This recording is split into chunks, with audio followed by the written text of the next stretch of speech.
Welcome to Full Sail Live. I'm Gabe Werbil.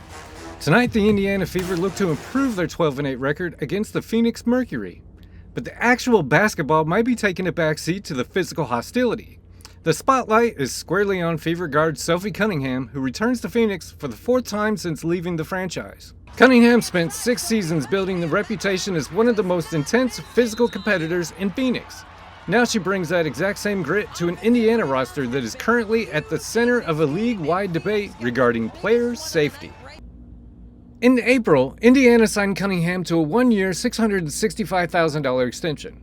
Initially, analysts viewed this as a move to secure perimeter shooting, but over the last 2 weeks, it's become abundantly clear that Indiana was paying for an enforcer. The biggest story in the WNBA is the physical battering of Caitlin Clark. Following recent incidents of reckless contact, including Alyssa Thomas hitting Clark high during a loose ball, the conversation has shifted from tactics to protection. You cannot miss things like that. And, it's been going on for 3 years. It's just like, we got to find ways to continue to improve. And I talked to a lot of these refs before the game, and they're great people, and their job is really, really hard. Clark addressed the media this week, calling for the hostility to stop and for the officiating to improve. But it was Sophie Cunningham who truly set the tone. She's refusing to let her opponents bully her point guard, and she made her stance completely clear ahead of tonight's matchup. You see the videos of literally kneeing and cheap shotting C in the throat. Like, if she did that to any of our teammates, we'd be pissed.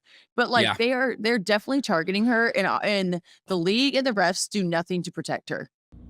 Cunningham stepping into that protector role brings a whole new level of tension as she faces her former Mercury teammates. Fever head coach Stephanie White will need to ensure the squad plays with a high level of emotion but avoids the technical fouls. On the other side, Mercury head coach Nate Tibbetts will likely test Indiana's composure early. Phoenix presents a massive challenge led by veteran scoring threats like DeWanna Bonner. The Mercury possess the offensive firepower to exploit any lapses in discipline. Indiana must communicate effectively and stay out of the penalty. While the backcourt tension is grabbing all the headlines, this game might actually be decided down in the paint. Indiana's Aliyah Boston is coming off a dominant stretch, but tonight she faces a grueling test against a very physical Phoenix frontcourt. The Mercury paint is anchored by Natasha Mack and Alyssa Thomas, the exact same player involved in that controversial loose ball collision with Caitlin Clark.